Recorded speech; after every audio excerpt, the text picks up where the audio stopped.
3i Atlas is not only a tesseract, but in my own thought, I'm proposing that it goes through 5 levels of tesseracts. It goes from the 5th dimension through the 9th dimension, so that 3i Atlas can change form as it becomes like a dodecahedron or something like that. I think 3i Atlas being here is really very important. I also do resonate with the idea that it is here at the same time, not necessarily triggering these changes, but it's almost like a manifestation of these changes.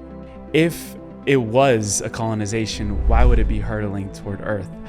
I think it would make more sense for it to colonize the Galilean moons.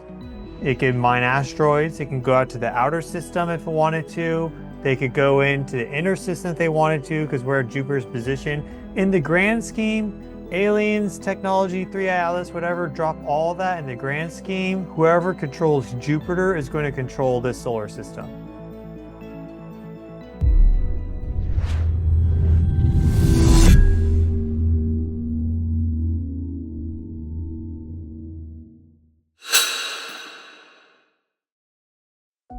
Our world is shifting faster than ever, and it's so easy to feel small in the middle of all of this. Imagine being part of a movement, a tribe that is not just talking about the change, but actually living it. That's why I created The Deep Dive, a living spiritual ecosystem where every single day we go on a journey to remembering our most authentic self. Our members have joined from all walks of their awakening, and it's been such a blessing to witness all of the soul relationships that are already forming. As a community, we start every day with simple, powerful activities, and we're beginning to start envisioning the kind of world that we want to experience. This is way more than exclusive content or just another spiritual Netflix.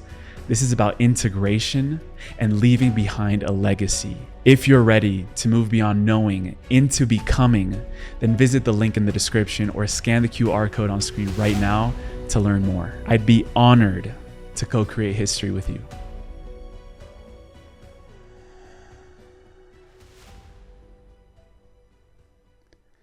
Beautiful family. Today we are going to be doing something that we've never done before on this show. Something that we're calling the Gathering of the Geniuses. This is a space for us to not only dissolve these differing perspectives, but also come together as one in a historic convergence. Today we have Barbara Hand Clow and Stefan Burns on the show with us today to dive deep on all things 3i Atlas, geomagnetic storms, everything that is going on around the Earth's crust. I'm so grateful to have you both here. How are you doing today? Doing great. Thanks for having us on. This is going to be really exciting. Happy to be here. So just to share this quick story, back to June 30th, Stefan was texting me about he was contemplating around why souls choose to incarnate into this specific system, star system, for reincarnation. And then he started pondering some things around the Pleiades, and he asked me who is one of the best channels in the Pleiades. And we have her here with us today. And really, I wanted to start off because both of us, or all of us here, were saying that there is a need for a catalyst in the earth right now, in the world right now, in human consciousness. And I wanted to hear from you both, what do you feel is an incoming catalyst that is going on for humanity right now that is totally changing paradigms for so many people right now? Who wants to go first? How about you?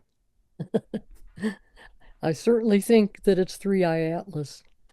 And because I've just been just resonating literally, viscerally with the arrival since we first got the news in July. And it's like I can go out to 3i Atlas and travel with it and feel the fields around it. I can feel the trajectory. And then I have a question for you, Stefan, because you're about the only person who I could think of who could answer this.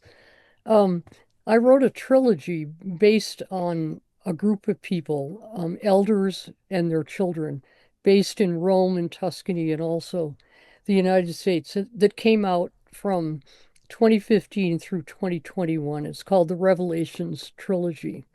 And in the middle book of this trilogy, called Revelations of the Aquarian Age, um, three of the characters, a painter, a seer, a psychic named Sarah, and a Jungian analyst, three of the characters were contacting tesseracts um, all the time, and they were the painter was using them to paint in a certain way.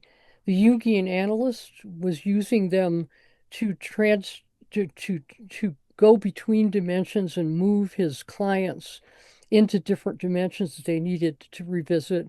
And the seer could just simply just see all of this. And I didn't realize that all of that material about tesseracts was in my own book until Three Eye Atlas came. And so it's only been since July or August that I've begun to understand what I was doing in that book. And what I'm curious about, Stefan, is I wonder if Three Eye Atlas went through the heliopause and came into our solar system right around 2015. And I'm basing that on when I wrote this material, because it's 2015, 2016. But something happened to my brain when this moment in time came, and I have since, of course, now understand it more so and have brought some visual images in.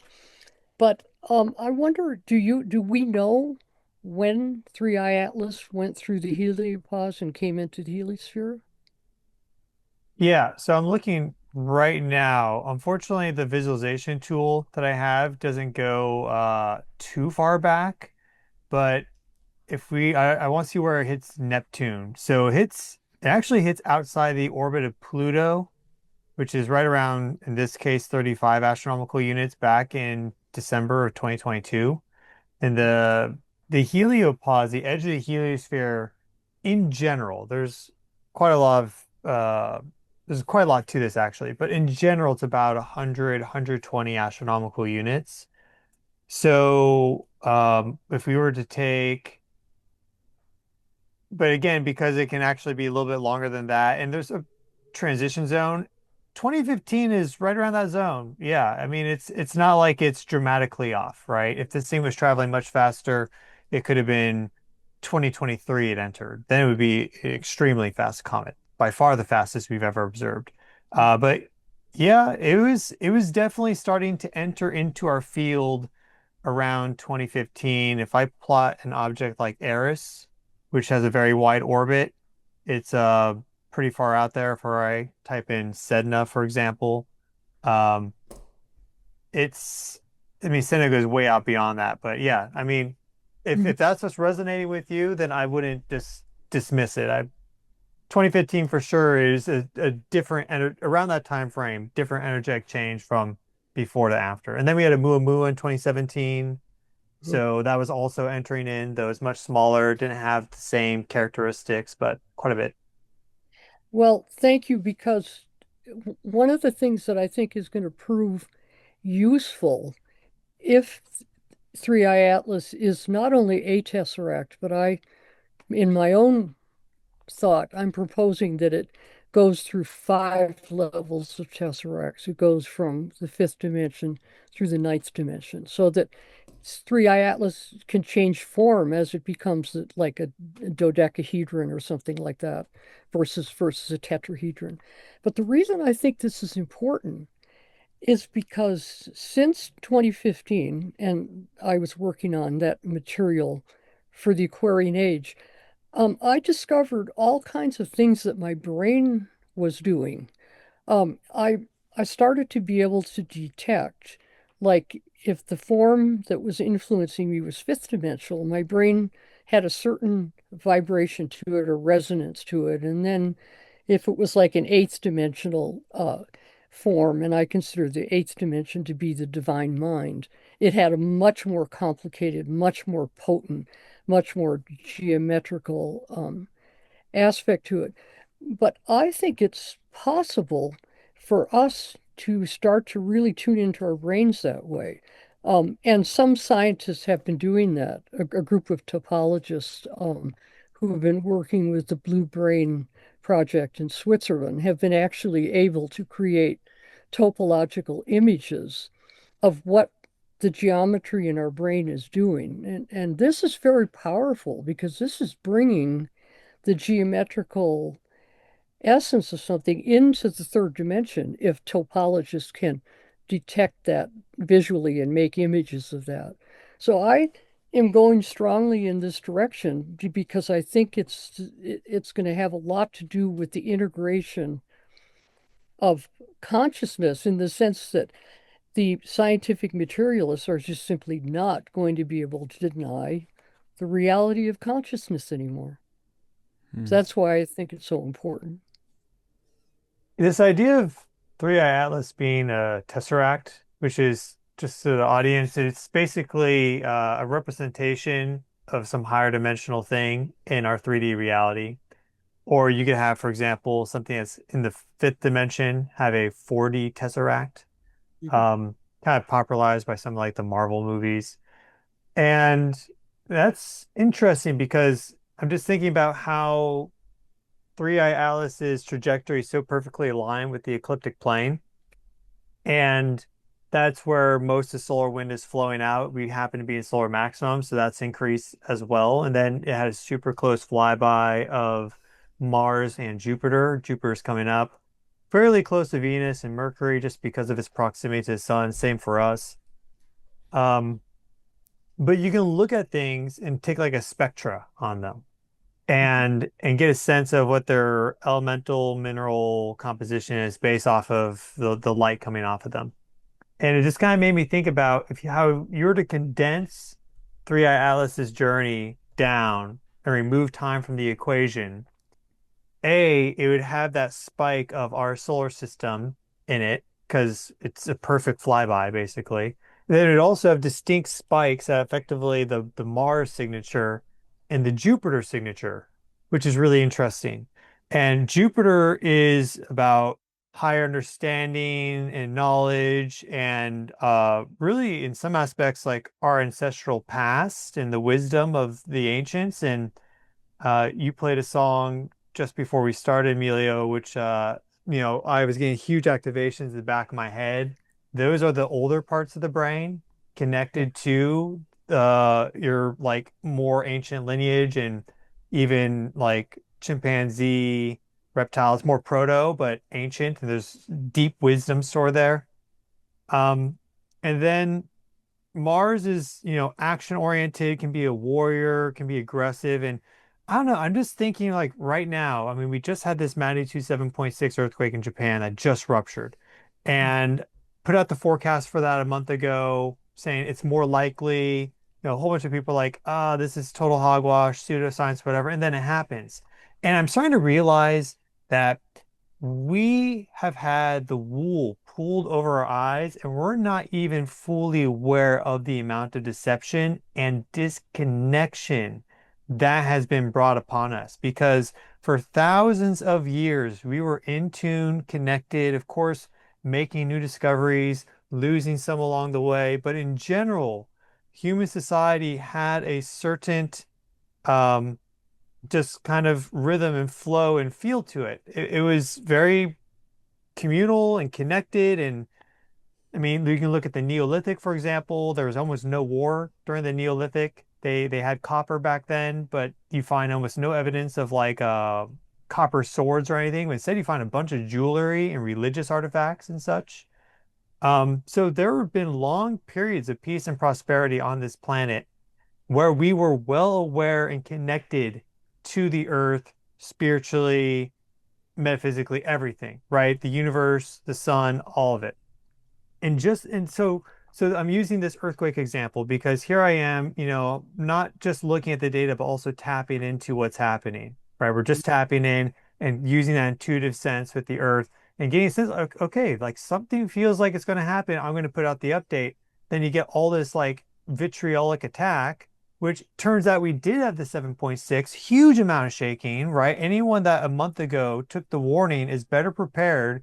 Maybe lives are saved, right? Anyone that was like, poo-pooing it is now, it's honestly kind of shameful. And why does that exist, right? For thousands of years, we were connected, and now it's just like a modern phenomena, the past 200 years.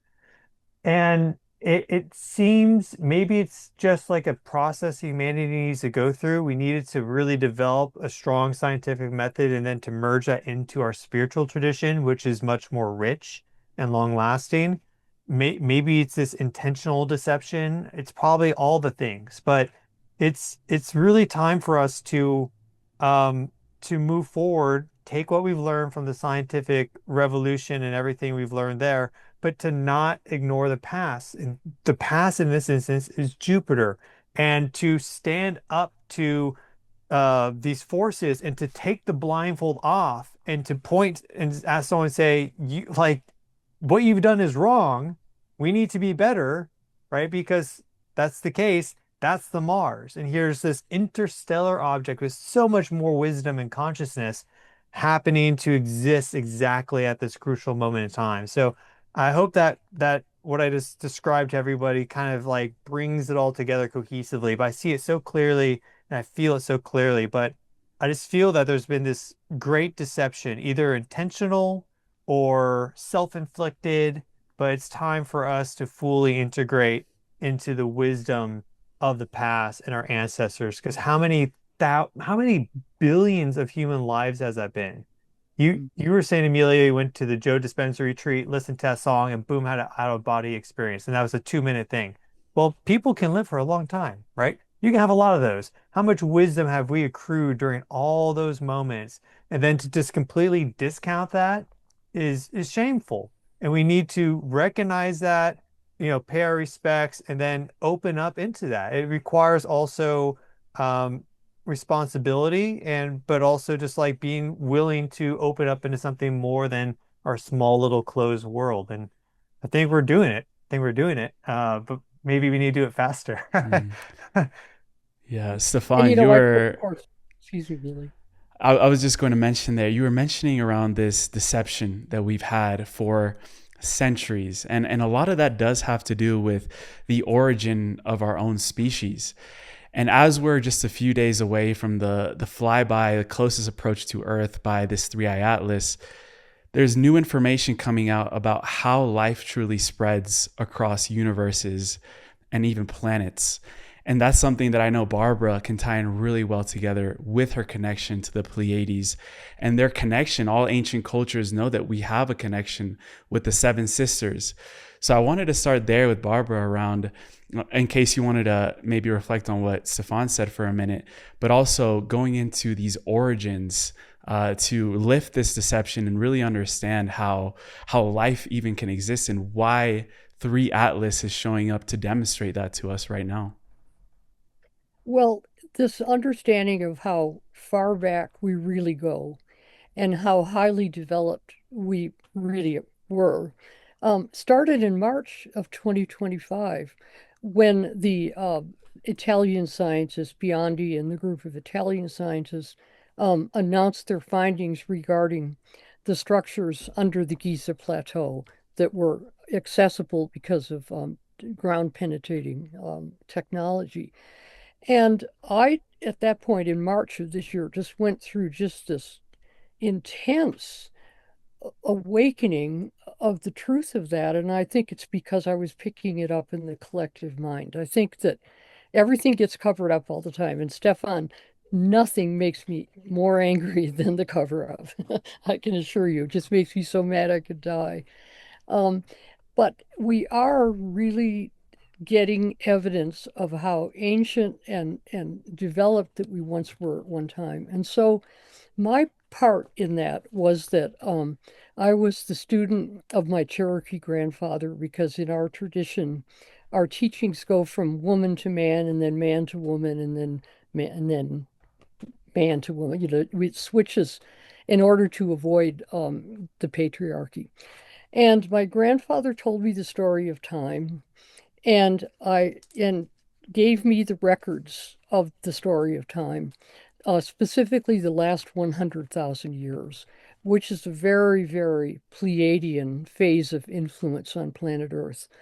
But what's relevant right now, extremely relevant right now, is those ancient records. And so my grandfather explained to me that I would someday bring those records through, which I did in a book called Catastrophobia, which came out in 2001. And the thesis of catastrophobia is that all of us carry various levels of repressed trauma. We're like a traumatized species because of what happened about 12,000 years ago, which of course was the fall of Atlantis and many other things on this planet. But what's important for us now about that issue is that waking up to that multi-traumatized inner um, content that we all carry is terribly traumatic for people.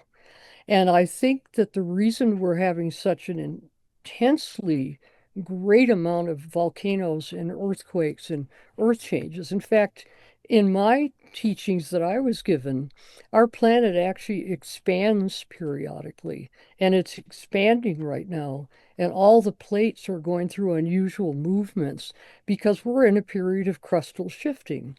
And of course, to say that 10 years ago, and Stefan, you're a geophysicist, to talk about crustal shifting was anathema, even though Einstein introduced the main book on crustal shifting that was written by Charles Hapgood. And so, but what really matters to me, and I can feel this in you, Stefan, and I certainly feel it in you, Emilio, is that what we're struggling with is we're feeling such pain over what's happening to people. Like, for example, the situation in Japan.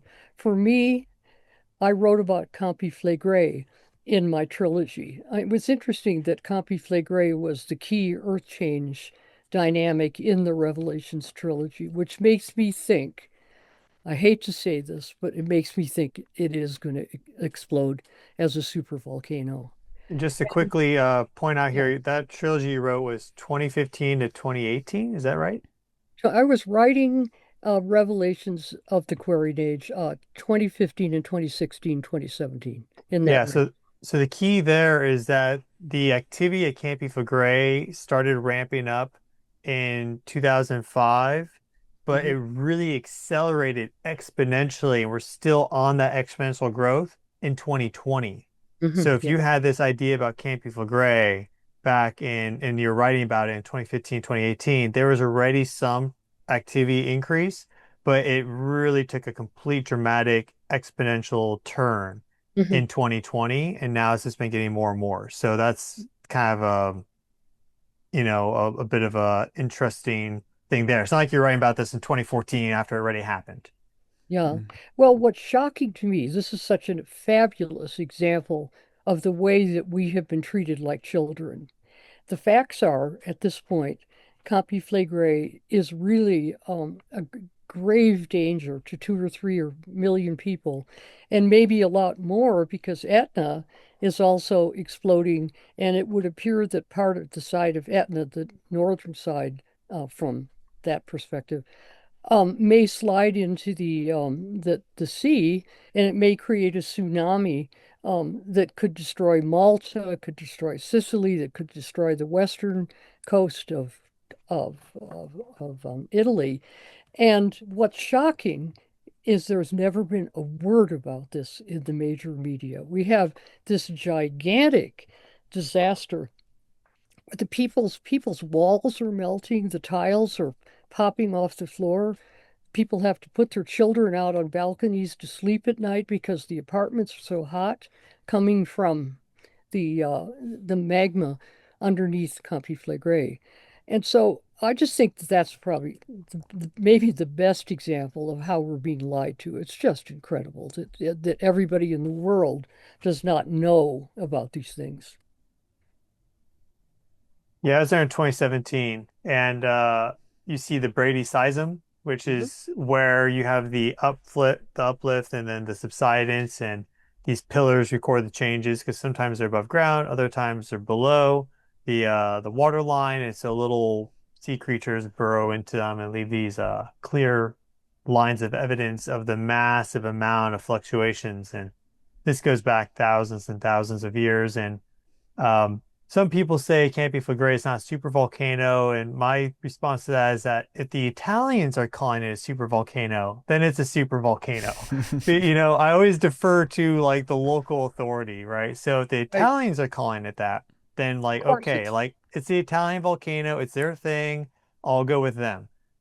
Because that's another one of these things like, oh, well, we don't have the specific evidence of this scale of eruption, so to call it, it's like we want to make sure we use our terminology like as close to accurate as possible to convey the risk. And so we don't want to call something a super volcano if it's not. But we also want to call something a super volcano if it literally is on a different playing field than, let's say, like Mount St. Helens, which that was a big eruption in 1980, but an eruption at Campi Flegrei could be dramatically bigger. Or, for example, 451 AD with the eruption that really hit the Mayans. That was like 50 or 60, 70 cubic kilometers of material ejected, whereas Mount St. Helens was, I think, like one. So uh, these things happen. That's the thing. 451 AD is not that long ago. We have the eruption of Thera, 1600 BC, approximately. Um, the eruption of Kikai volcano off the coast of Japan, the southern coast of Japan, that was like 7300 BCE, something like that. That was a huge eruption. We get them. And there's just too much of this like you're creating fear and chaos like completely nonsense Earth catastrophe ideas. I'm not really on board with ones that we don't have evidence for, but we have big disasters at times, big volcanic eruptions, big earthquakes, maybe comet impacts and such. I mean, younger dryas, what Randall Carlson's talking about with the younger dryas, the comet impact hypothesis and the younger dryas makes a lot of sense. So we have to be open to these ideas, aware of them, look at them scientifically, but then also like what's in our past history about them. Do you just feel something there? Like, do you feel that there's maybe some of that lingering collective trauma? Like that, these are all clues to also use. Hmm. Well, I'd like to insert something in there about the global warming hypothesis, which has been one of the biggest lies that has been handed out in the last 50 years in order for certain people to make plenty of money. But Stefan, I think the heating of the inner magma and the expansion of the planet the last 10 or 15 years may tell a lot more about why things are heating up than some of the ideas that have been handed to us. And so I'm bringing this up because it's been one of my examples of why they lie to us. If they want to control the oil and if they want to make the money and wanted to have certain global geopolitics. What a wonderful opportunity if scientists in the deep inner halls of science actually know about these cycles. And we're living in the middle right now of an amazing tectonic cycle. This in my system is the second awakening of the second dimension. And, you know, I always actually end up being very optimistic ultimately because I really do think that we're really learning a lot and experiencing a lot. And I do think that we're advancing intensely at this time. Hmm. I would love to go back to that original question and hand it over to Stefan around. We're talking a lot of these earth changes, and we talked about catalysts for humanity. Do you feel that the catalyst for us to really progress as a species is going to come from something within the earth or something from outside of the earth, such as a comet like 3I Atlas? Yeah, it's interesting. I also do resonate with so I think that I think 3i Atlas being here is really very important. I also do resonate with the idea that it is here at the same time, not necessarily triggering these changes, but it's almost like a manifestation of these changes. I think they're one and the same, basically. Um, so I mean, I've had my own like connections to it. And in general, kind of what I do is that I just start to research into something, and that opens up this like energetic pathway for me.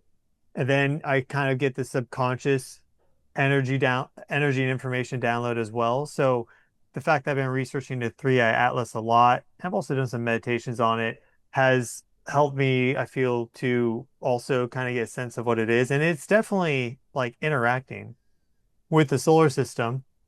But I also get a sense that there's bigger forces that kind of manifested this all at the same time. One thing to mention is that there's an interesting idea that was first proposed to me by Max Raymond. I have a podcast on this about how supernova events in our local area, if they happen to have the beam aligned to Earth, that can trigger climate shifts.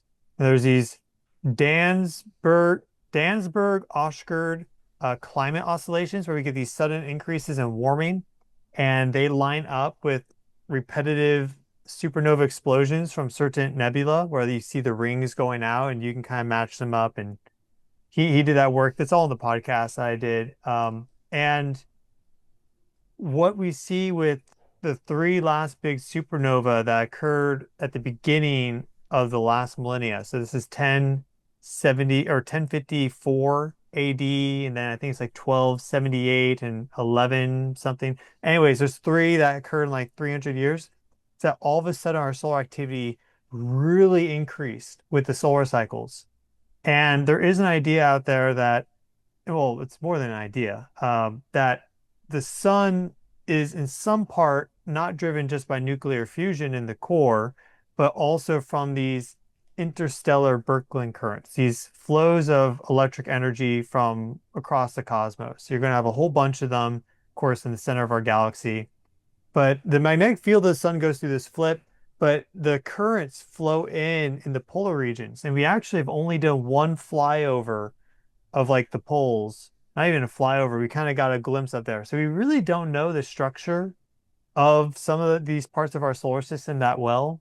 Uh, a lot of it's like just based off of models and stuff. We don't have that many in situ measurements. So there very well could be these very powerful Birkeland currents flowing into the sun from interstellar sources. And the Pleiades are just 444 light years away. They're a relatively new star cluster. I mean, there's hundreds of stars there. Some of them are much larger.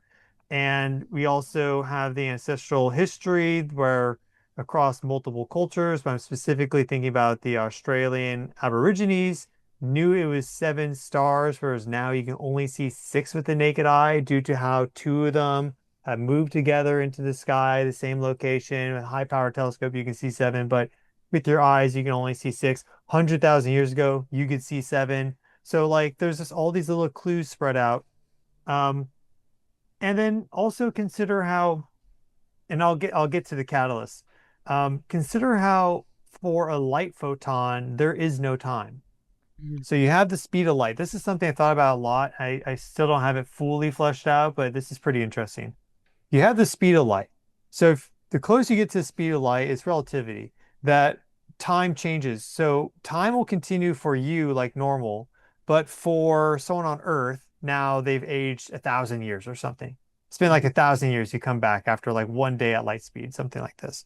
So not exactly that, but either way, if the sun or star emits a light photon, that light photon is not experiencing any time. So when you have uh, two stars and they're emitting their light photons, they're communicating instantaneously from the light photons perspective. So we think about, oh, 444 light years away, so far away.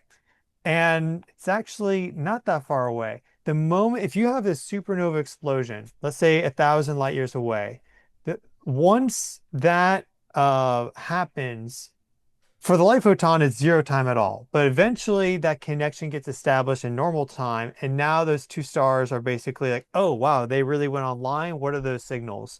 And it's almost like I see it as like neurons communicating together and sending the information back and forth.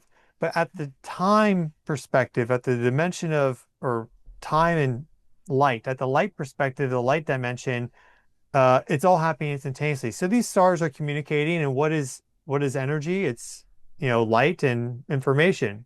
So you can have information embedded into that, and the entire universe can be communicating basically instantly from the light perspective. And then at the drill down to our time, it can still be pretty quick. So I just get a sense that we're much more interconnected to all these different systems around us in the galaxy and other galaxies. We see this filamentary nature to the overall clustering of galaxies in the cosmos. So um, this is kind of a fractal repeating pattern.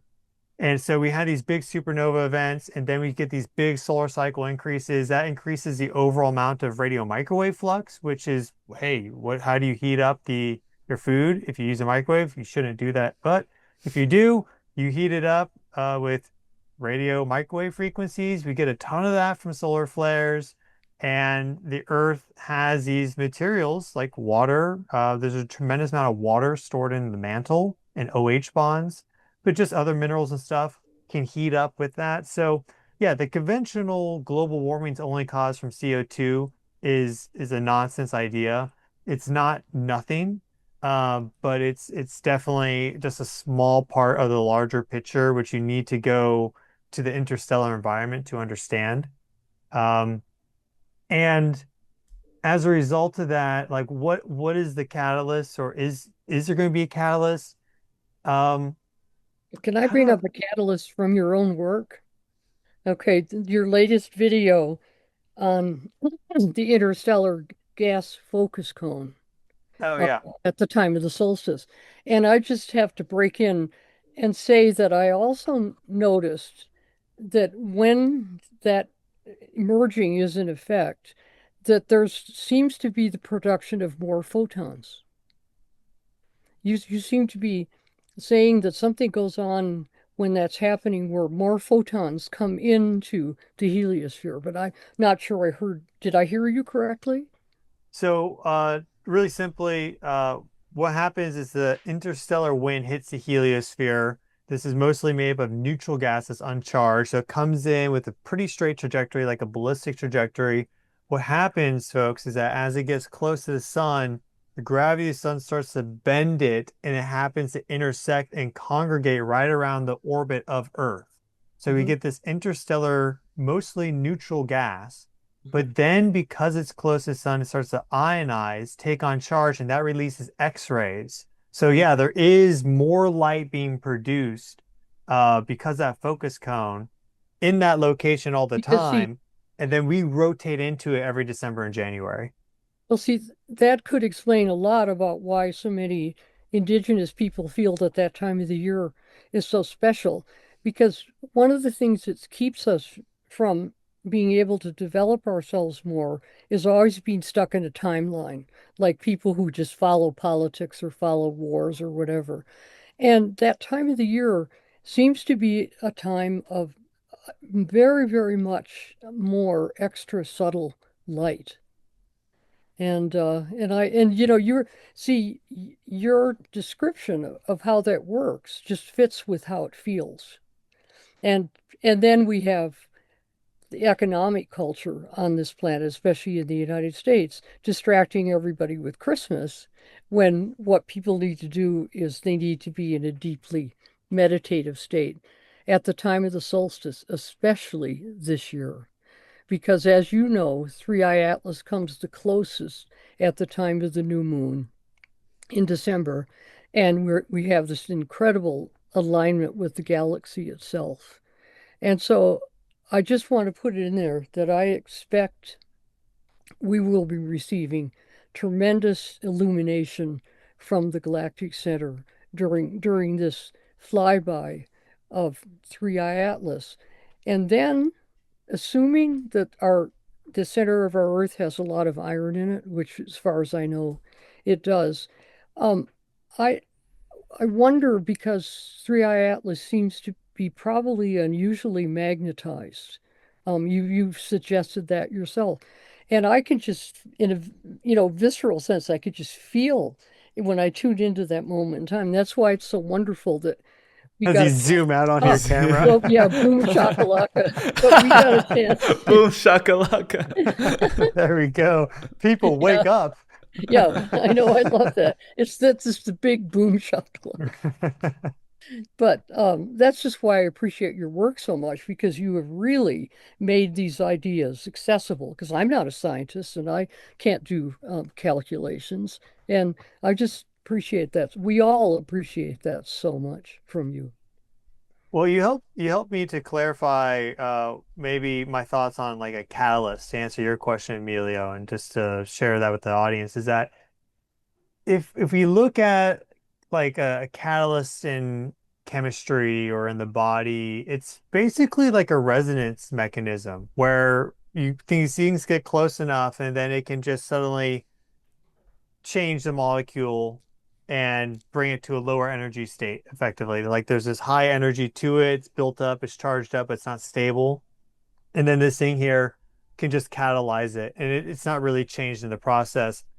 It just helps to facilitate the change. And we're clear, I don't think anyone can deny that the Earth right now is at a high energy state. You know, the sixth strongest year on record for earthquakes, historic eruption in Ethiopia connected to the African super plume. Kilauea has erupted 38 times. That's one of the largest mantle plumes on the planet. All the volcanoes at Kamchatka are going crazy. They started erupting slightly before the magnitude 8.8 earthquake, and then they really got going. So we have all this stuff. Um, and then just human society is so charged up, in some ways so polarized, divided. But I mean, you can't even mention certain things now with people just going total freak out because of the programming and everything. So we're clearly very charged up. And I think to have that resonance mechanism is that you just need enough things together. So the planetary geometry that we have coming up this January that involves, if you took a look at the bigger picture for that, involves Jupiter, Earth, the Sun, Mercury, Venus, Mars, Three-Eye Atlas, and Pluto, involves all of them. But really focus the Jupiter, Earth, Sun, Venus, Mars alignment is very, really key. This the perihelion of Earth being closest to the sun, January 3rd or so, us being in this greater interstellar density matrix, you could say, December through January, Three-Eye Atlas being there.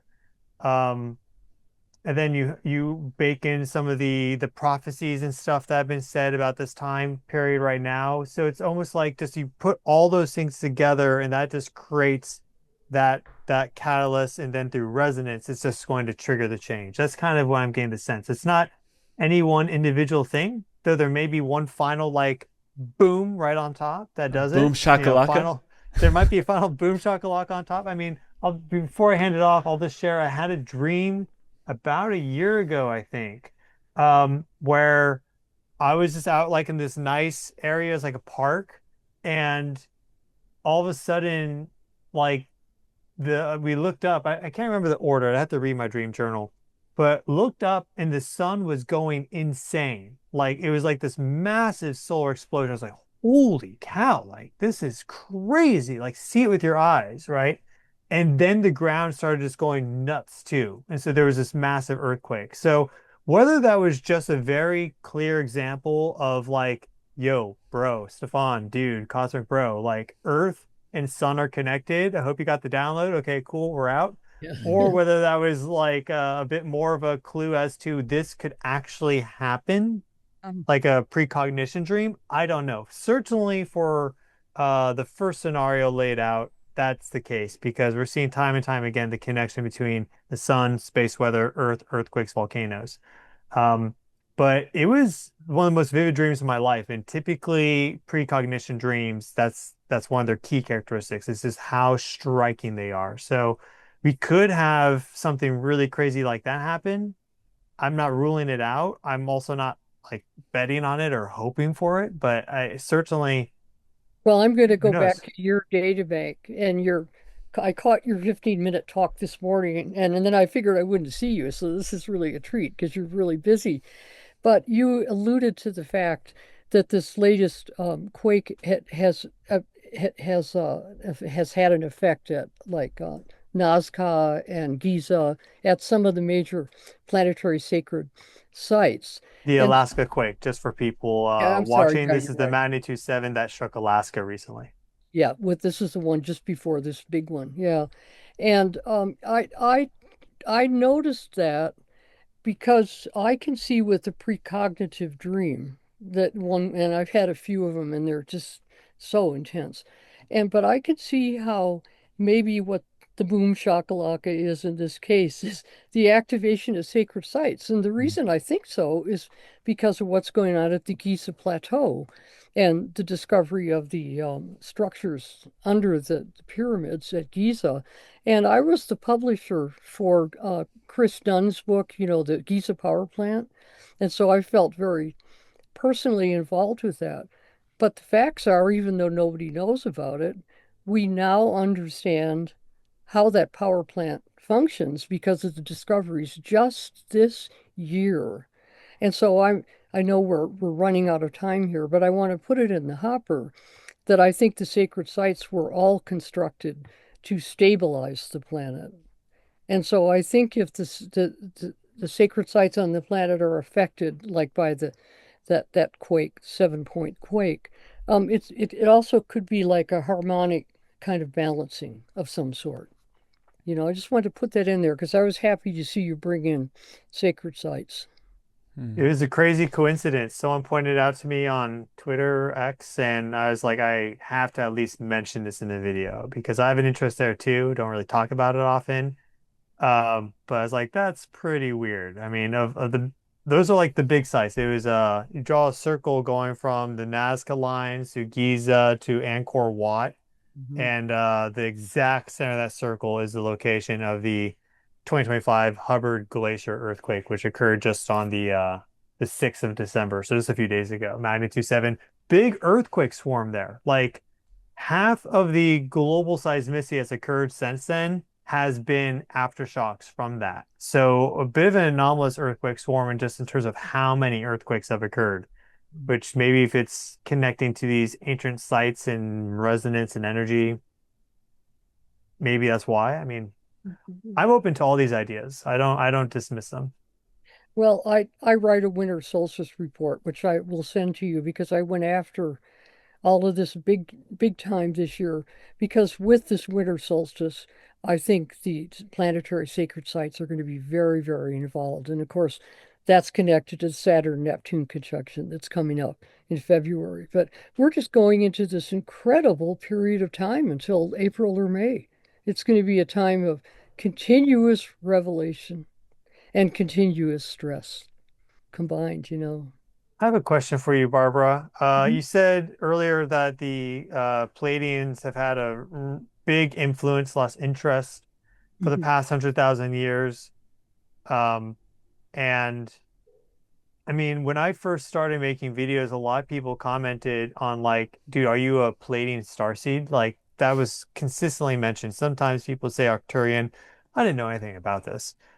And in general, that seems to resonate with me. So that's why I reached out to Emilio because I wanted to learn a little bit more about that, explore that a bit more. But and I think you said something about Three Eye Atlas being related energetically to the Pleiadians. But why have they had an interest in Earth and kind of what's their MO? Like just like maybe a synopsis overview for some of us. And how is that connected to our ancient history, ancient sites, and more, if you could? The only real information that I have that I really count on is from my grandfather. And we have reached the point, it's 100,000 years now, of Pleiadian influence. And if you go back through anthropology and ancient mythos, you find constant mention of the Pleiadians. It seems to be this star system that has influenced our planet the most. And there is a book about this, by the way. I've got it right over here. It's called Two Thirds. It's by a filmmaker that I won't get into discussing books, but there is a book that has written two thirds the history of our galaxy, uh, and it basically goes back through involvement with the Pleiadians for 20 million years. But the only, yeah, or excuse me, 20 billion, get it right here, the supposed Big Bang. But in my background with my grandfather, he was really, really influenced by precession of the equinoxes, which is one of the reasons that Heather Ensworth and I are such close friends, because Heather is a wonderful researcher on precession and has a book coming out pretty soon on precession. And so, what my grandfather said was that when I would bring my teaching in, which has been the last 30, 40 years, he said that we will come to the end of the fourth, in terms of Pleiadian involvement, the fourth precessional cycle. Like each one of these is like 25, 26,000 years. And so he said that this particular moment in time, in 20, basically 2023 through 2027, is like the completion of four precessional cycles. And then when we start the fifth one, or of course, maybe precession started 100,000 years ago, I don't know, but he was talking about four cycles. But what he did say was that when we go into the next cycle, and he wouldn't be here, and of course he isn't, that would be like a spiral uptick, where for a long time people go around in circles. You see that with the yugas, and you see that with Bibhu Misra's teachings, but that we are going to another completely different level of some sort. That's how major this shift is at this moment in time. And I, I would just say one thing. Most of us are going to understand how that shift affects us personally and how it affects the planet this coming February, because the Saturn Neptune conjunction will reveal that kind of information. We're going to have a completely new spiritual cycle. And I think it's going to involve the melding back together of science and consciousness. That's what's been so distressing the last 400 years. It's been heartbreaking to deal with it. I feel that this conversation is a start to bringing both those sides back together. One thing that came through while you both were speaking, and I love listening to you two interact, is that a true catalyst holds no fear. And one of the major things around 3i Atlas right now that's being spread into even mainstream media is that this is a colonization, an alien attack, or something along those lines. And Stefan, I'd love to turn it to you for a minute, because you've been exploring this hypothesis of, if it was a colonization, why would it be hurtling toward Earth? And also tying that together with the seeding, the interstellar seeding hypothesis that you've been exploring recently too, I feel like relates a lot to how life and civilizations are birthed and are given these upgrades, these cosmic upgrades. And it seems like the Atlas is a big piece of it. If it wasn't, then consciousness wouldn't be so focused on it right now as it is, as we're seeing, especially here on the YouTube. Yeah. Well, I like to look at things from all the different angles, and also I also put a lot of like responsibility upon myself. So if my audience is really interested in this alien idea, it's like, all right, let's give it a fair shake. Let's, like, if this is some sort of alien technological thing, like, would it go to Earth? Does that make sense? Or would it maybe do something else? And so one of the videos I released back in back in October, was about how after perihelion, because it's going to Jupiter, like, well, Jupiter is a huge system with lots of moons. It's right near the asteroid belt. You have the only moon that we know of in the solar system with its own magnetic field in the Jupiterian system, which is something that you would need to help at least protect you from radiation. And of course, you if this is alien technological, they probably have a lot more advanced technology than us, so they can get over some of the limitations of the high radiation of being in Jupiter's magnetosphere. But regardless, I think it would make more sense for it to colonize the Galilean moons. It can mine asteroids. It can go out to the outer system if it wanted to. They could go into the inner system if they wanted to, because where Jupiter's position. In the grand scheme, aliens, technology, three-eye atlas, whatever, drop all that in the grand scheme. Whoever controls Jupiter is going to control this solar system. From like just a actual like what's the territory playing field, that's going to be the dynamic. Because with Jupiter's, it's just at the right perfect resonance to be able to interact with the outer planets and also the inner planets. And it has these asteroids which are gravitationally bound to it. So you could fly there pretty easily, mine them, and fly back. Whereas typically in the solar system, if you fly somewhere, now that planet is like on the total other side and you can't fly back easily. So these gravitationally trapped asteroids like the Hilda asteroids, and there's a few others, are perfect for mining tons of materials. And what we find in these asteroids is really striking. We find, unique metallic alloys, a lot of the critical metals for our industry that we need, gold, all these highly conductive minerals and metals and such. And then they just recently announced their findings for asteroid Bennu, which is just a normal asteroid. It's nothing special as far as we know. I mean, everything's special, but it's not like it's some oh my God asteroid. Um, and they did impact on it, collected samples. We found all the ingredients needed for life, all the building blocks. So all the nucleotides, glucose, ribose, also like water, lots of water, surprisingly, briny water. And they also, here's the other thing too, is they found what they're calling these gums, which are these unique amalgamations of amino acids. Mhm. So a protein is made up of amino acids, and there's a specific sequence to them to make a specific protein.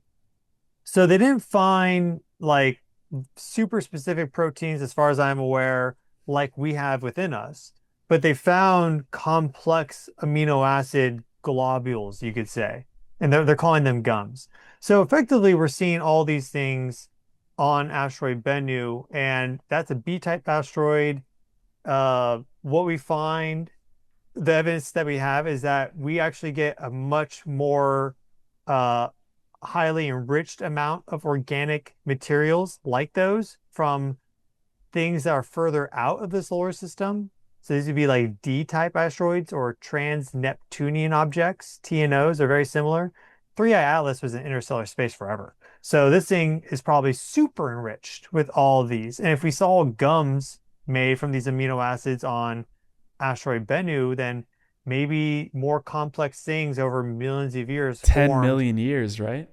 minimum. That's what they Minimum. calculated. 10 million years since the last potential stellar flyby, but it's probably actually like hundreds of millions because space is really empty. So that's why just that in and of itself makes this pretty incredible for it to be doing this close of a flyby. Of course, also you have to factor in there's a lot of stuff in space. Like it's really empty, but there's also a lot of things. But again, I just kind of like take time out and just like condense it down. The transit near Mars and Jupiter and everything that's happening, the Saturn Neptune, it's perfectly resonant with the archetype of Saturn Neptune. Saturn manifesting into existence like the mystical, the interstellar, which is Neptune, and Neptune bringing in that kind of wacky characteristic in the first place. Um, Yeah, so Jupiter is known to be the planet in our solar system of where the masters live. In all the esoteric traditions, the masters live, on Jupiter, you know. yeah, this guy right there I is the know, I place to love be. that. I love that. Who are the And then masters? and then one of the things I've always wondered about in Close Encounters of a Third Kind in the movie, was when Hal the computer said something like "Stay away from Io." There seems to be something Hmm. big about Io, and so sometimes I have the feeling that Three Eye Atlas is going to go to Io. Yeah, What I'm on Io right now at this photo. is that one of the moons? Yeah, it's the Yeah, closest moon to close. Jupiter, and it's super volcanic. And when you Amelia asked earlier, when you said masters, you mean like ascended masters? Is that right? Or what do you mean? Yeah, and just master teachers. Like I think my grandfather was probably there. Just really enlightened beings. That's maybe it's a psychological home. I don't know. Um, and then I just like to insert one more thing. We're gonna have to stop here. But I think of tesseracts re, in thinking of Three Eye Atlas being a tesseract and then maybe having the capacity to become more complex levels of tesseracts. I think of tesseracts as carriers of thought and carriers of the collective mind. And I really think that the whole reason this is happening to us right now is because we needed this visitor to come through on exactly this trajectory in order to bring us what we need now. And the reason I believe that is because even though the wars seem to never go away, the whole field of consciousness on Earth regarding war shifted when Three Eye Atlas went past Mars.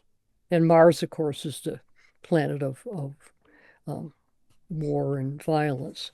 So I really think that this is a highly conscious penetration of our world. Mm. Absolutely. And that was Stefan, like my first video basically, was that we were exploring the consciousness angle. And then other people started to talk about that too.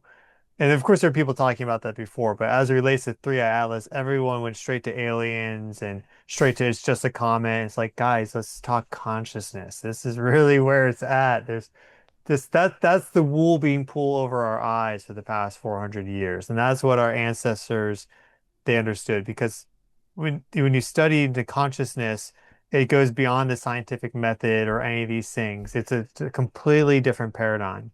And I mm. think we're rediscovering that now. If we go back to October when Atlas did the perihelion, and both of you are mentioning this very specific date or range of dates, from now until end of April, May of next year, 2026. I know, Stefan, you've mentioned how next March or April, we're going to be going through this zone of space. You call it the debris stream, where Three Eye Atlas was during the perihelion. And we talked about consciousness, we talked about information. Do you feel like, or do you both feel like we'll be picking up some information that this comet or this conscious structure was leaving behind for us to pick up later, or something to that degree? Yeah, so it's not so clear as to like Three Eye Atlas went exactly through our orbit and we're passing through that immediately afterwards, which has happened in the past before. That happened in 1346, I believe, with a comet, and then all of a sudden we had like the Black Plague. I'm not saying we have that coming.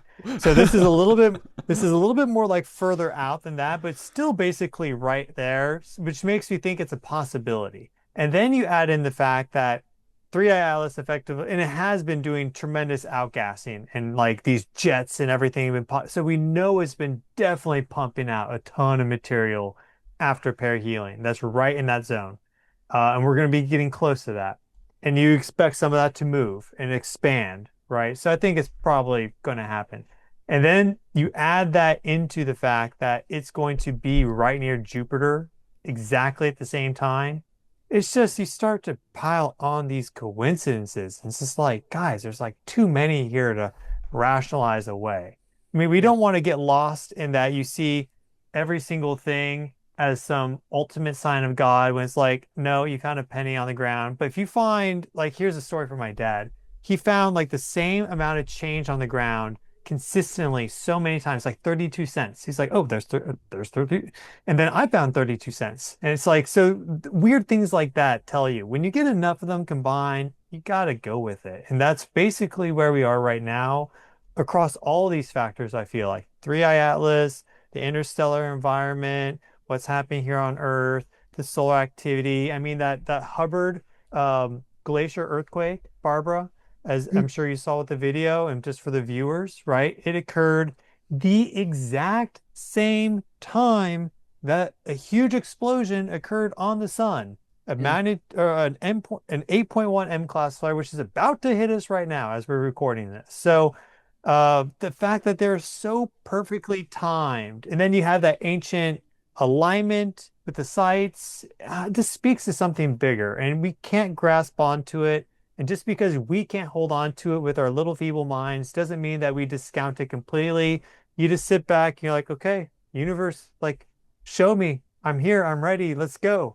Instead of like, oh, if this is beyond me, it doesn't exist. And that's where a lot of humanity is right now. And it's like, guys, you need to wake up. Just relax. It's time to just relax, enjoy the ride. We're all gonna be fine. If it's time to leave Earth, we're going to Jupiter.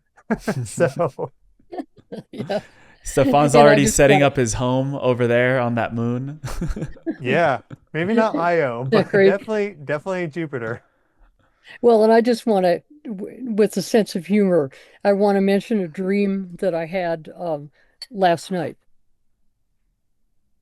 I, as usual, traveling out to Three Eye Atlas like I do, and then I start tuning into the geometrical forms of the various tesseracts and just play. I like to play with it. I find that images is what really opens our brain. Imagination is what opens our brains. And then suddenly I realized, and then Jerry, my husband, really resonated with this idea that maybe we should think of Three Eye Atlas as being like Santa Claus with all the reindeers and Santa Claus sleigh going through the sky. And maybe, you know what I Leaving mean? Maybe presents. add some humor to this, Yeah, because absolutely. we've I mean, the world has gotten to be the problem we're having right now is the world has gotten to be really boring because of scientific materialism.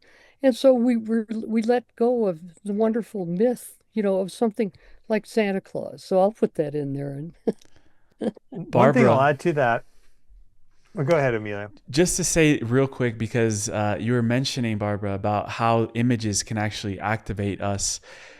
Do you feel it could be a good time to share the canopy of light that you've been working on and also have Stefan's take on that as well? yeah, I'd love to have you do that. I want to see Stefan's face.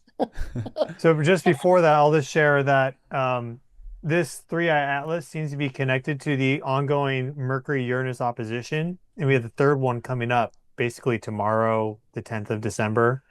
And I noticed with the last one, which is when Mercury was also retrograde Cazimi with the sun with the new moon, so just definitely more of a even stronger planetary influence, that I had so much like creative pop and I was like making so many jokes. I was laughing nonstop the whole day of the NASA live stream for the event, them releasing their photos, which was the second opposition.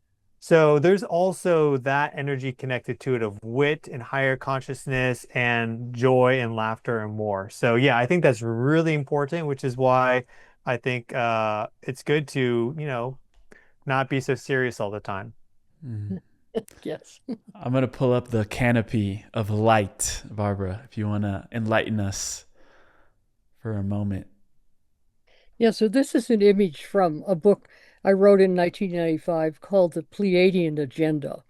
And when the Pleiadians brought this one to me, they told me that I should tattoo it on the back of my hand. And that now those crystals weren't there. That's a whole new thing that's happening. But this image has proved to be a very potent image for showing us how humans, the person on the table, access higher dimensionality. And then beneath the body of the person on the table is the tectonic telluric realm where we get all that incredible energy. And then the fourth dimension, of course, is the dimension of polarity and duality. But about a week ago, I think 2 weeks ago now, I realized, oh my God, the five platonic solids, which are up around the top here, this is the first one there is a tetrahedron, and then there's a cube, yeah, tetrahedron there, right? And then a cube for the sixth dimension, which is sacred geometry, and then the seventh dimension what is it? I'm trying to remember what is it. Can't remember the name of that right now. Octahedron, sorry. And then the eighth dimension is a dodecahedron, and the ninth dimension is an icosahedron. And what I'm seeing at night when I travel with Three Eye Atlas, when it goes by the various planets, like by Mars or comes close to the sun, I can see there's a tendency for the higher dimensional tesseracts to emerge and become powerful. And I think that that's maybe how this is programming our solar system up to it. It's an evolutionary upgrade of our of the mind of our solar system. Mm. There is also another image that you shared here that looks very much like the fifth dimensional shape here. I don't know if you want to tell us a little bit of a background on this. Yeah, this is a photograph taken in New Mexico of Three Eye Atlas. And it's amateur photographer, I don't have the name, but that certainly does look like a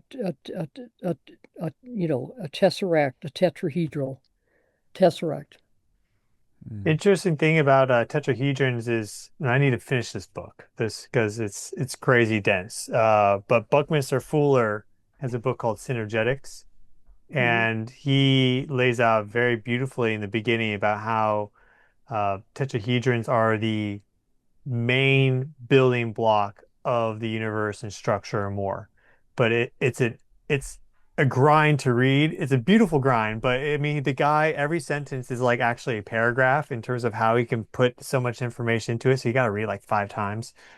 Um, but really clearly impressed upon me about how uh, tetrahedrons, like closest packing of the spheres, creates tetrahedrons, and then you can basically distill all geometry down to tetrahedrons if you follow the math. And he was also brilliant. He was talking also in there about how there's really no coincidence and things of this nature. So, we look to some of these people like Buckminster Fuller as kind of like an eccentric genius who exemplifies the scientific method, or Einstein, for example, as well. Or Newton, and then you learn a bit more about them, and turns out they're actually shamans, and they're really like Newton is an alchemist, right? And Einstein is all about like, he had these ideas in his dreams, and he's very much connected to that realm. And then Buckminster Fuller for sure was like some sort of like science shaman. So they give you the people that have had the most scientific impact seem to be those that are connected in science and spirit. And so the scientific material world will put them on a pedestal and tell you about their scientific accomplishments while trying to like hush down all the other stuff so you're not aware of it. So you'd be like, oh, this guy was really cool. But then you actually do the research into them, read the biography that's 500 pages, right? Or whatever it is. Do the real work. And then you're like, oh, wait, Newton was a alchemist, the best alchemist that lived his entire life. Mhm. Everything else is kind of secondary to him. So yeah, and really incredible stuff. Well, this process that we've endured for the last 400 years finally led to the splitting of the atom and the abuse on the planet of nuclear explosions. So I'm not impressed. Yeah, and that's the other thing. That's one of the biggest things pulled over is that, talk about carbon dioxide and fossil fuels and stuff. And again, they're not no impact, but let's talk about the thousands of nuclear explosions that have occurred and how that's affected us. There's tons of geophysical research papers from that time frame, specifically like the 60s, late 50s, early 60s, about how when they detonate a nuclear bomb, you will get geophysical changes on the other side of the globe. Because what happens, I mean, there's a lot that happens, but one of the basic mechanisms is that you have a production of a lot of neutrons Mhm. from a nuclear explosion, and neutrons are neutral. So they just immediately fly out in all directions very quickly, but they also are unstable. So they'll decay, and they'll decay into a variety of particles, one of them being an electron. And then an electron now has a charge to it. It follows the magnetic field lines. So when you detonate a bomb over Bikini Atoll, let's say, these neutrons will actually go out to space and then be routed via the magnetic field very quickly, basically instantaneously, because it's all happening at like relativistic speeds for these things, to, let's say, um, somewhere opposite like Europe, right? And now there's aurora over Germany because they detonated a bomb in the Bikini Atoll area. So, uh, they wanted to tell you, oh, we localize them to Nevada and to this small little atoll or underground. These things had each explosion had global consequences, and it's a tremendous amount of energy that was released that was sequestered and stable and basically not doing anything on a very short time frame. I mean, uh, fissile products like uranium, let's say, they're radioactive, so they're slowly decaying, but this is over like millions of years. And then what? Let's just light them up in like 20 years flat. It just clearly had a massive effect on our planet, and you don't hear anyone ever talking about that except maybe the three of us. So, yeah, there's a lot that's been hidden, or like if you don't talk about it, no one knows, but you just do some research and you're like, this is a serious problem and we need to like come to reality about this. Yeah, agree. So what's beautiful is right now we're only days away from this flyby of Atlas to Earth.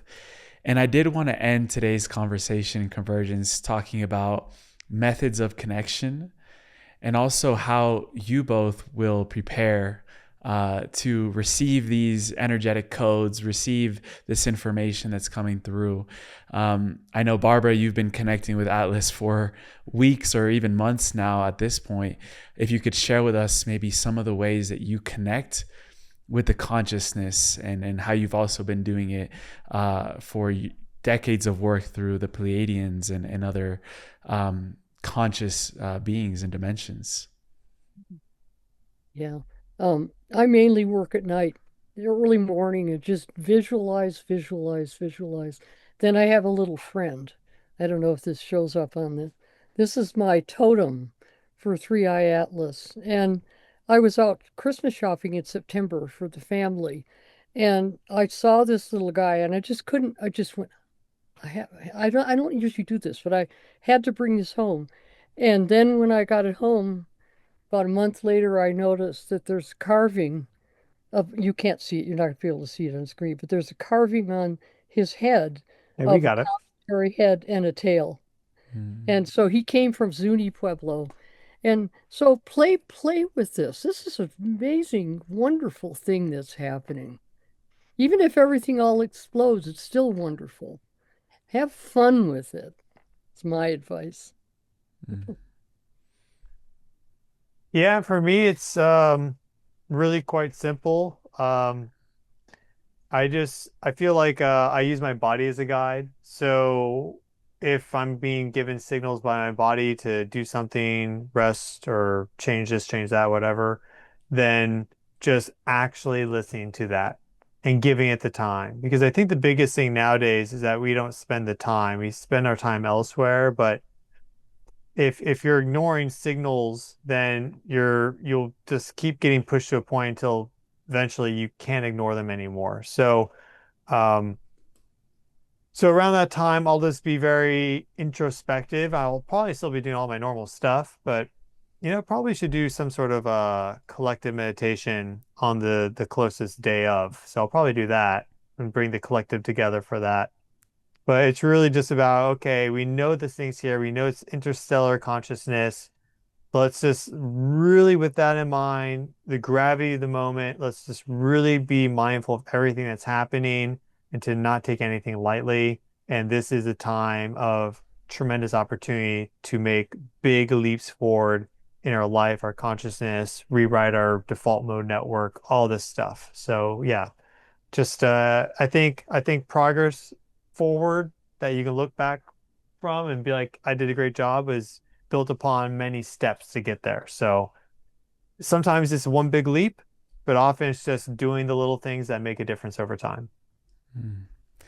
And it's symbolic that we're recording this in December. I was telling Barbara over email that when we got the yes from Stefan, we got the yes from Barbara to do this, I felt like a kid on Christmas. So this has been probably one of the greatest gifts of the year, to have you both together and to talk about these really deep topics that we're all coming through with our own understanding of the truth. and bringing that together and weaving it creates such a larger picture that we couldn't even imagine alone. So thank you for saying yes to this. We end every show with a segment called the Final Trio, which are some little questions like that we like to ask at the end. But before that, where would you both send everyone to connect further with your work, with the messages that you're bringing forth for humanity? I know, Barbara, you have a special solstice article coming out very soon, and Stefan's covering this like every day. He's pumping out like I know. I just wanted to say just one thing, both of you, your dedication and your devotion to this is absolutely admiring to see and witness. Stefan, you texted me in the morning, hey, it's 7 a.m. in sunny San Diego. I'm going to record a video that I need to get out because this just happened. So everything that you're putting out is so real time. And Barbara, you're putting so much deep thought into everything that's going on and weaving such a big picture. So where would you both send people to connect further with you? Let's see. My website is handclow2012.com. Easy to remember. And I'm at this point not out teaching anymore and stuff like that. So my main contribution is all these seasonal reports are all for free, of course. And they probably will become a book that covers 2023 to 2027, because I believe we're going to come to a real apotheosis in 2027. So that's all I can say. And then I'm on YouTube, of course. Yeah, and for me, it's my YouTube channel. So that's youtube.com/at Stefan Burns. So just as you see it here on the screen, STEFANBURNS. And then my website is earthevolution.com. And there's also like a Twitter account that I have, which is Stefan Burns Geo. And, you guys will find me. I'm sure it'll work out. So, yeah, thanks for having us on. This has been great. Yeah. And got some rapid fire questions, I guess. Let's do it. Let's do it. So this is a little bit of a personal question for both of you. Barbara, you said that the geometry of Three Eye Atlas has activated in your brain. Stefan, I know you've gone on long fasts and even psilocybin journeys to connect it to Three Eye Atlas. What has this consciousness been awakening inside of you both personally? Well, I guess I'll go first again and just say that I've gained a profound understanding of the second dimension, the tectonic telluric realm, this year as a result of the ground penetrating radar, but mostly because of you, Stefan. I've been doing a geological, like you have just given all of us so much exciting, real, and accurate information, and I'm just so grateful. And I'm grateful to you, Emilio, for connecting us. It's very sweet of you. Of course. Well, I appreciate that. And yeah, I would say two things. I think they're connected. It really seems to be bringing to my awareness metabolism and energy, and why my body, like biologically, why my metabolism is the way it is and ways that I can improve it. It's just constantly offering guidance there. And yeah, I did a long fast recently because I was guided to do that. And before that was a little psilocybin journey, which was nice. And I'll maybe probably do another one soon because it's a good time. But definitely when it gets close to Jupiter, to do I'll join you. there. I'll join you, brother. Yeah, that'd be fun. But metabolism for the body is really similar to metabolism for the Earth, and find it interesting that the first big earthquake prediction that I got was, the first big one was like the 8.8 in July 29th. We had already observed Three Eye Atlas by that point. July 1st was our first observation, like it hit us, and then we were able to look back a little further and find it. So it does seem, if that's connected, it does seem to be bringing about a greater understanding of the Earth-Sun dynamic. I was making like connections on that before, specifically also the earthquake in Myanmar, Burma, March 28th of 2025. We had a double inferior conjunction of Mercury and Venus with a large high-speed stream impact. It's perfect conditions for a big earthquake. Then we got one to pop off. So that was forecasted out. But now you add that, you add in the mega quake, you add in this most recent Japan quake. There's been a couple others that were big that also we were giving updates on. It's like at some point you just have to see it for what it is. And so for anyone that's doubting this, right? It's like, guys, the track record is pretty good. And the receipts are all there. So there people have done earthquake prediction or forecasting, whatever you want to call it, before, but they've always kind of just been like one or two and then that's it. Like going back like 20, 30, 40, 50 years. It seems now that our ability to track this is really exponentially increasing. And it's really about keeping as many data points in mind at the same time and what is the metabolism of the Earth, right? Like where is the energy? Where does it need to go? How's it being structured, like perhaps by these ancient sites or more? So that seems to be a big thing that's been brought into awareness as a result of it, if that is connected. And that is my impression that there's some connection there. Hmm. If you could both ask Three Eye Atlas a question directly, what would it be?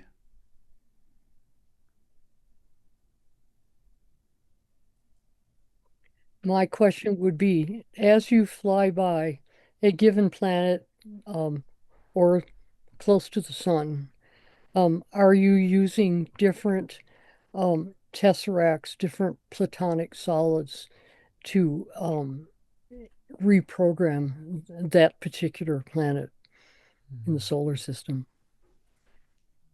And then maybe it'll all go to the sun and all the five platonic solids, which after all are very deeply the source of chemicals in our universe. Are you reprogramming the sun with all five platonic solids? Yeah, I think your question brings up a good point, which is that this interaction is not just for Earth, it's for the entire solar system. Um, and I think sometimes people miss that because we're very self-focused in general. But yeah, it's the entire solar system here that's undergoing this energetic change, especially Mars, Jupiter. My question is kind of along those lines as a result, which is kind of a double question. It would be, what was the last star system that you did a close flyby of? And then also, where are you from originally? Those would be my two questions. If I had to choose just one, it'd probably be the where are you originally from, and then maybe we could calculate out the stars that flew by. But Yeah. those would really answer a lot of questions. You also have a hypothesis there, something around Bernard's star. Yeah, there is something interesting that the star right now that's moving the absolute fastest towards our solar system is a red dwarf. It's about 6 light years away. It's Barnard's star, and it has a little bit of a kind of back and forth contentious history because there were reports put out, like scientific research, like decades ago, saying it has all these planets, and then new reports came out saying that it has no planets, and then new ones came out saying it has planets, and now we're kind of in the okay, Bernard star has some planets camp, and the evidence is piling up. It in general is coming in fairly close to Bernard star in the solar system. A lot of people talked about the WOW signal from 1977 as it relates to Three Eye Atlas, and that's interesting. But if we're really wanting to see, like maybe realistically where it could come from, Bernard star is not that far above the ecliptic plane. And we know that Three Eye Atlas came in 5 degrees above, like this, and that's very similar to Bernard star. And then it's only based off of its velocity of Three Eye Atlas, it'd only be a 30,000 year trip. So this is not talking Short, a about, short one. yeah, I mean, it's not 5 million or something. So 30,000 is fairly short in the grand scheme at the velocity it was moving. Now, it did actually do something different than that. Who knows? But yeah, that's just kind of an interesting thing that I think is worth considering. Awesome. So I do have the last question for you both, and it really is around what you both feel this story in a grander scale of Three Eye Atlas is revealing about the trajectory of our civilization, of humanity at large. What is it revealing for us right now? I think it's going to end up revealing, and probably already has revealed, that our planet is expanding, which goes against scientific materialism big time. And what made me come to that conclusion a while ago was when they discovered something really strange going on in the ocean floor off of Portugal and Spain, and some sort of unusual subduction going on, some kind of slippage that even suggested something was going down into the tectonic realm. Well, as far as I'm concerned, there's your proof about Atlantis right there. It's just Atlantis has been discovered scientifically in the last 3 or 4 months, and Stefan could describe that much better than I can. But there was definitely some kind of geological shift going on down there that is forcing people to start realizing the truth about the past. Yeah, on that point, the tectonic history of the eastern side of the United States and also Western Europe are both kind of odd because you have these continental margins and there's a lot there that we don't know. And people are very certain of like, oh, well, there's almost no tectonic activity there. And I think there's actually probably more than we think. And that's always been kind of an intuition that speaks to that. My sense is quite simple, which is that it's really just going to bring about a sense of greater connection to each other globally and also to the past. Um, and how we all need to be out here helping each other and looking out for each other because if we're not going to do it, who is? So that's the sense that I get that we really need to interconnect even more in a healthy way Mhm. and take upon ourselves the responsibility of our ancestors, which is still the same responsibility that we've always had, which is to take care of this planet. Mhm. And what we do here matters across the entire universe, right? We need to be a model example, or at least we should try to be. I'm not sure collectively we are at this moment, but also it's building and building. Um, the forces that seek to divide and destroy are diminishing, and it's the lies are becoming very clear and obvious, and so truth rises, cream to the top, and I think that's bringing people together. We can all get behind this. Mhm. For so long, I doubted whether I should do these style formats of bringing multiple people together for a conversation because I've seen how nasty debates can be, right? I was always avoidant of all of the debate clubs and all those things in high school because I could see how fired up people get and then they just clash against each other. But what you're talking about, Stefan, of this healthy interconnectivity, I feel like this conversation is a demonstration of that. And so I just wanted to thank you both for being so respectful to each other, holding room for each other's perspectives, and coming together in such a loving way. In an acknowledgement of each of your journeys and the way that you approach this. I've had a lot of fun just witnessing the interaction. So I'm sure that we're going to do many, many more of these because I follow what is my highest excitement. And so I just wanted to thank you both again for making the space for this and making yourselves available. So much love. Well, thank you so much. Yeah. And thank you. Thank you.